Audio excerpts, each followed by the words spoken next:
Having said all that, we're going to talk about this personally, but we're also going to talk about this corporately as a church. And so you know that for us, we launched in September. We moved here 2020 in June. And we knew a couple of things. We knew the kind of church that we wanted to be.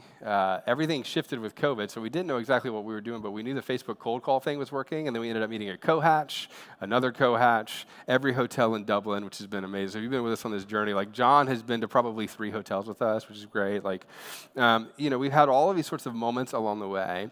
And then one of the cool prayers that God answered was he brought us to this place. And so when Emily and I came here the very first time, we saw the exchange, like, this is where we want to be. Man, this is an amazing facility, and it is, right? It's incredible. And we thought our plan and our approach is going to be here, that we were going to be in this space from the time that we launched forever. But secondly, for at least about a year and a half is what we looked at. And when we got here, it's been an extraordinary time.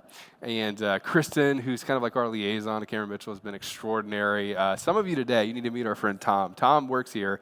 You may not know this, but they have weddings in here on Saturday night. Tom works all the way through the night to clean the space so that we're ready on Sunday mornings. And then he works the entire time that we're here. Every single one of the chairs, they set out.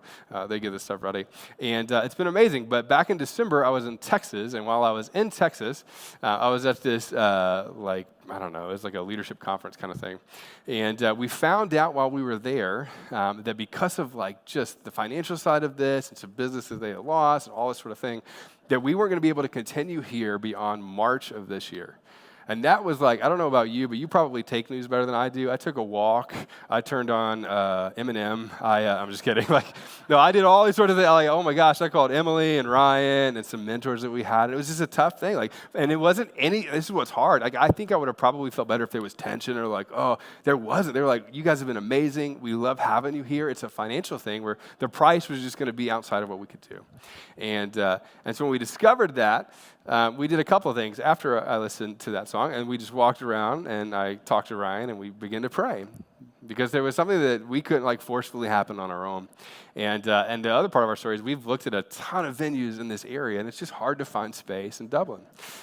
Schools won't let you kind of meet in there with the size that we are right now. A lot of facilities are taken up, so it's been difficult. And so a few weeks after this, there's a building that we've been praying about since we moved here. And so we knew we wanted to be here, but there was a space nearby that we were like, hey, it would be amazing to be there. And the way that it worked out is they had ended up closing this place, and when they closed it, the person that kind of owned the building and the facility, we just couldn't figure out how to get a hold of them. The facility that we've been talking with for the last few months is an area that many of you probably know. It's called La Scala. Now, La Scala was a restaurant, banquet hall. Some of you, how many of you have ever been to Ether? Has anybody ever been to Ether? If you've been to Dublin or weddings, and we talk to all people all the time. It's an incredible facility. They closed it about 18 months to 2 years ago. And it's kind of been there. It's been empty. And as we've toured it, we've looked at it and all this kind of stuff. Now, I'll tell you where we are in the process. We know that we're not going to be here past March. And then on the other side of this is one of the places that we're looking at, but not the only one.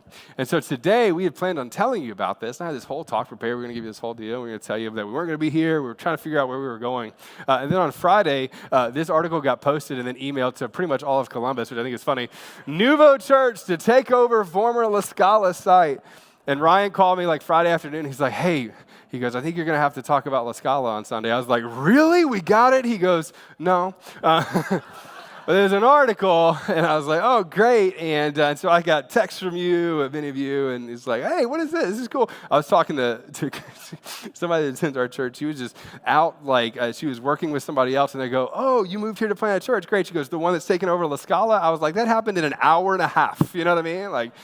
We're just kind of spread. And so I don't know if this guy has a prophetic gift, but I really hope he does. That'd be phenomenal. That'd be great. And so we found this out, but we are in conversations about it. Now, I'll tell you where we are.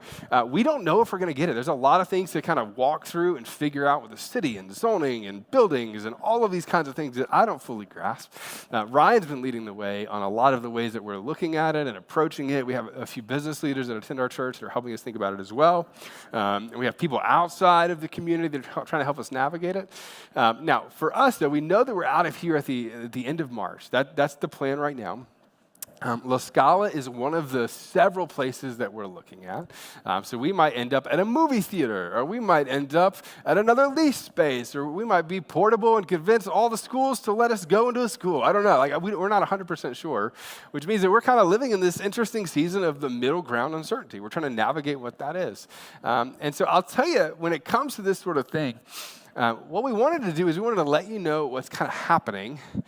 But then I think for us as a church, I also wanted you to be a part of this with us, right? Now we have leadership team, we have people that are part of the launch team, but the real honest truth is if you attend our church, we're a church plant. There's like 150-ish of you on a Sunday. And if you chose to be a part of this other than an established church, the real honest truth is everybody's kind of a part of the launch team here. You know what I mean? Like there's just a thing where we're starting this kind of thing together and we're building together. And so as interesting as the last few months have been, as disorienting as part of it has been, as trying to navigate and living in the uncertainty of where we are, as interesting as that's been too. What we wanted to do is kind of look at you and say, we want us to be locked arms together as a community around this. And I'm going to challenge you to do a few things that are probably going to stretch all of us, right? The first thing is this, and it seems simple to put on a screen. I'm going to ask you to pray boldly. And some of you do this already, and this is great, and then some of you, this feels like a stretch. When I say pray boldly, I'm going to ask you to pray in a way where you go, God, I'm going to ask you to give us this thing, and if you don't, I'm going to trust you in the midst of it anyway. All right, now some of you pray this way already, but some of you, that's like a hard stretching sort of thing. And the reason it's a hard stretching sort of thing is for some of you, you don't want to be disappointed by God again. Like you've prayed boldly in the past and he didn't answer in the way that you thought, and it's tough for you to pray boldness like that, and I get it. Like sometimes, to be really honest, the most comfortable prayer to pray is, God, like whatever your will is. Now, yes, I agree with that. And we should pray, God, whatever your will is. And we're going to challenge you to do that too. But they also, God calls us to pray for things that we want and things that he calls us like a good father would. So I'm going to ask you to pray boldly. God, give us a building. Give us a place to go. Give us the place that you would have us to be. I'm going to ask some of you today, I know it's kind of odd, I'm going to ask you to drive over to La Scala and pray over that building that God might give us that one. Great. And he might. And here's what I know, is that when you pray bold prayers and you're going to have faith and trust in God, whether he answers in the ways that you think or not, on the other side of it, you experience God's faithfulness in a way that many people don't. So I'm going to ask you to pray bold prayers around where we head next. The second thing is this. We're going to move together in faith with making the best possible decisions we can and doing all of the due diligence that we can in every part of it. Again, that's a testament to just the giftedness of Ryan and all this. We're going to do our due diligence, but we're going to move forward together as if we're moving into a space together that we don't know what it is yet, right? So I'll give you a little bit of context. We want to be where we're going to be by Easter, right? That's our goal. Wherever we're going to be, we want to be there by Easter of this year, and that's 56 days from now. Now, if the place that we go to is La Scala, right, the great thing is financially, we're able to do what the rent takes and we're able to do what the utilities take, and that's because of your generosity already and the generosity of other churches that have invested in us. But the part that's going to be interesting is how do you turn a restaurant into a church, and specifically a restaurant that was closed like 18 months ago. And essentially what they did is they said, hey, we're closing. They closed the doors and stuff. When we went to tour it, there's like Grey Goose all over the thing. There's more alcohol in that building right now. Don't go break in over there. But I'm just telling you, like, there's more alcohol over there than you can imagine. Like, so we're gonna redo the space, and that's gonna take investment from us to do that. So I'll tell you, this is kind of the big ask on this, and I'm gonna ask of you is we need to raise $85,000 in 56 days to turn a space that we're not sure if we're getting into a church. And we're going to ask you to join us in that. We're going to ask you to step up and give above what you're already giving to turn this restaurant into a church. But more specifically, not just a church for you. A church for people that we created this place for. And then on top of that, what we're going to do is we're going to ask you to volunteer to transform this restaurant banquet hall into a church. Now, Some of you are very gifted at building things. I am not that person. Some of you are really gifted at painting, which is phenomenal. We're going to ask you to join us in that. We're going to ask you to show up during the week and on Saturdays, and when you have spare time, to show up into La Scala or wherever else it is that we go, to make that place a home, but not just a home for you, a home for the people that you're going to invite and create space for here. And the third thing that we're going to ask you to do, and this is a bigger one, right? We're going to ask you to make this church your church. And here's what I mean by that. Some of you have been attending our church for a while. Some of you have been here since launch or, in the last, kind of fall. And just like we've been like dating for a little bit, like, are we going to, I think this is it. And you kind of say that you attend Nuvo, but mostly because you don't want to say you attend somewhere else, like all that kind of stuff. And that's great. All that's fantastic. And now I'm going to ask you to say, this is my church, and step into this with us, all right? That means I'm going to ask you to invest here, to lock arms here, to serve here, to make Nuvo Church your church so that we can build this together. Now, I was trying to think of all the ways that we could end a talk like this, which is kind of fun because I'm kind of like personally challenging you to pray different. And then we're saying, hey, here's what it's going to take to go into a space in 56 days that we're not really sure what it's all going to look like, which is fantastic. And all of these sorts of things I could have. The more that I processed it, the more that I thought about it, I'll tell you, the best thing that I could tell you is to tell you what our vision is, and it's not just about what we're doing right now. We believe that there are people deconstructing faith all over the city and all over the country, and that there's not a room currently in Columbus that could house all of the people that are deconstructing their faith. There's not a room in Columbus that could house the number of people who would not identify as any sort of religion. You could fill up the Ohio State football stadium 9 times the number of people who are disconnected from faith. And so for us, I'll tell you, this is a step in the journey. This is one expression of the church that will one day be many expressions of the church around Columbus. This is one expression of Nuvo that will be in Columbus, but ultimately one day in other cities. I love that Ryan said last night, I thought this was so funny. He's like, you should tell them that this isn't going to be the first or last wall that we paint together. And he's right. This won't be the only building that we engage with. This will be one of the buildings. And if you're here now, as much as you may think that you're just on the fringes, you're not.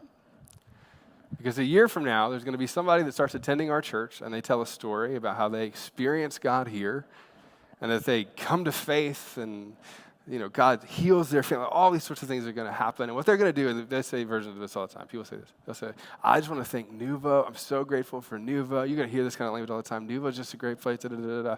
And they think about the church, and a lot of people think about a building, all these kind of things. But what they're really doing is they're thinking the group of people who started and took the first step out of the boat to do something extraordinary in faith. When somebody says thank you, Nuvo, they're not thanking me. They're thanking us. They're thanking us together for the kind of place that we created. And people are going to do that a year from now. People are going to do that 5 years from now. And there's going to be a day where people do that from different parts of the city. There's going to be a day where people do that from different parts of the country. And you're the OG. I think I said this to our launch team earlier. You're the OG. And then I asked my wife what that meant. You're the original gangster. There you go. Like you're the original ones. Right? You started. You're the ones that step out to do something extraordinary. And so here's what I promise you, right? We're going to be up front. We're going to give you as many details as we possibly can along the way. We're going to answer all of your questions, even though most of those answers are going to be, I don't know right now. We're going to figure that out together. But I'm going to ask you to engage. I'm going to ask you to pray boldly. I'm going to ask you to move together with us in faith, both in the way that you give your time and the way that you give your resources over this season. And then I'm going to ask you to make this church your church.